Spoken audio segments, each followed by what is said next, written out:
আমরা সবাই জানি 1952 সালে আমাদের মাতৃভাষার মর্যাদা রক্ষার জন্য সেই সময়ের তরুণ যুবক ছাত্ররা বুক পেতে লড়াই করেছিল। সেদিনকার এই লড়াইয়ে আমাদের কিছু সংখ্যক সহযোদ্ধা তারা শাহাদত বরণ করেছিলেন। আজকে সেই স্মৃতিময় 21শে ফেব্রুয়ারি আমরা আজকের এই দিনে তাদেরকে গভীর শ্রদ্ধায় স্মরণ করছি এবং আল্লাহ তাআলার দরবারে তাদের সকলের জন্য মাগফিরাত কামনা করছি।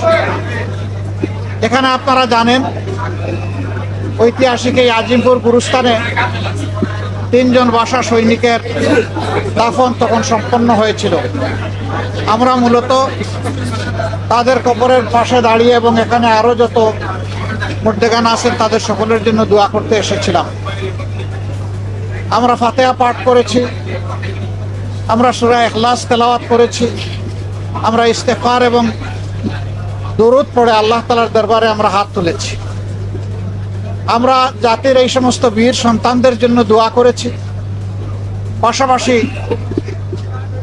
47 থেকে শুরু করে 24 পর্যন্ত যারা মানুষের অধিকারের জন্য লড়াই করে দুনিয়া থেকে বিদায় নিয়েছেন তাদের সকলের শাহাদাত আল্লাহর দরবারে কবুল হওয়ার জন্য আমরা মুনাজাত করেছি। এর ভিতরে 47 আছে, 52 আছে, 71 আছে, 90 আছে, আবার 2006 সাল থেকে 2024 আছে। এই সময়ের ভিতরে প্রতিষ্ঠিত কায়েমি স্বার্থবাদী সরকারগুলো জনগণের অধিকার গায়ের জোরে চাপাইয়া দিতে চেয়েছিল। এর বিরুদ্ধে বিদ্রোহ হয়েছিল। সেই বিদ্রোহের ফলেই আমরা আমাদের ভাষার অধিকার পেয়েছি, কিন্তু নাগরিক হিসাবে আমাদের নাগরিক অধিকারগুলো আমরা পাইনি। 47 থেকে 71-এও পাইনি, 72 থেকে 24 পর্যন্ত বা আজকের দিন পর্যন্ত এখনো নাগরিকদের জন্য অধরা রয়ে গেছে তাদের অধিকারগুলো। বাংলাদেশ জামাতে ইসলামী মানুষের অধিকারের জন্য এই লড়াই করে এবং আমাদের এই লড়াই অব্যাহত থাকবে ততক্ষণ পর্যন্ত যতদিন পর্যন্ত বাংলাদেশে একটি মানবিক সমাজ কায়েম না হবে, যেখানে মানুষ ন্যায় বিচার পাবে, দুর্নীতিমুক্ত হবে, চাঁদার কলুষিত কালো থাবা থেকে মানুষ মুক্তি পাবে এবং কোনো অবিচার কারো উপর করার কেউ দুঃসাহস দেখাবে না। সেরকম একটি সমাজ কায়েমের জন্য আমাদের লড়াই অব্যাহত আছে। আমাদের এই লড়াই ইনশাল্লাহ অব্যাহত থাকবে আমাদের তরুণ যুবকদের স্বপ্ন পূরণের জন্য। তাদের শক্ত সংগত এবং বাস্তব সেই স্বপ্ন পূরণের আমরা সঙ্গী হয়ে লড়াই চালিয়ে যাব ইনশাল্লাহ।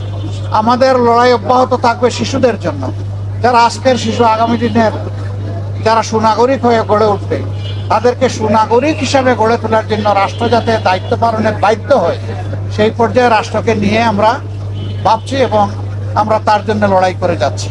প্রত্যেকটি মোটে মজুর, মাঝি, শ্রমিক, কৃষক এবং বিভিন্ন পেশার শ্রেণীর মানুষের মুক্তির জন্য আমাদের এই লড়াই। এই লড়াই কোনো অভিজাত শ্রেণীর জন্য নয়, বরঞ্চ বঞ্চিত মানুষের জন্য। বঞ্চিত মানুষ আমরাও, সারা দেশবাসীও। এই বঞ্চনার বিরুদ্ধে আমাদের লড়াই অব্যাহত থাকবে।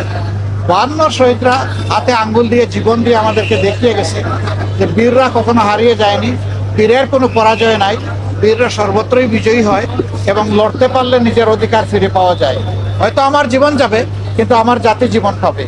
আমরা আমাদের জীবন দিয়ে হলেও জাতির জীবন ফিরিয়ে দেওয়ার জন্য এই লড়াই ইনশাআল্লাহ মহান আল্লাহর উপর ভরসা করে আমরা চালিয়ে যাব এবং আলটিমেটলি সেদিনই ন্যায় ইনসাফ জমিনে কায়েম হবে, যেদিন আল্লাহর দ্বীনের ভিত্তিতে ফয়সালা প্রতিষ্ঠিত হবে, তার আগে নয়। আমাদের সেই লড়াই চলবে। আপনারা আমাদের সঙ্গে থাকবেন। এত রাত এখানে কষ্ট করে আসার জন্য আমরা আপনাদেরকে অন্তরের অন্তঃস্থল থেকে ধন্যবাদ এবং কৃতজ্ঞতা জ্ঞাপন করছি। আমাদের কথাগুলো সমাজের কাছে ইনশাআল্লাহ আপনারা পৌঁছে দিবেন। আমরা একসাথেই দেশ গড়ব। চলো একসাথে গড়ি বাংলাদেশ। আসসালামু আলাইকুম ওয়া রাহমাতুল্লাহ।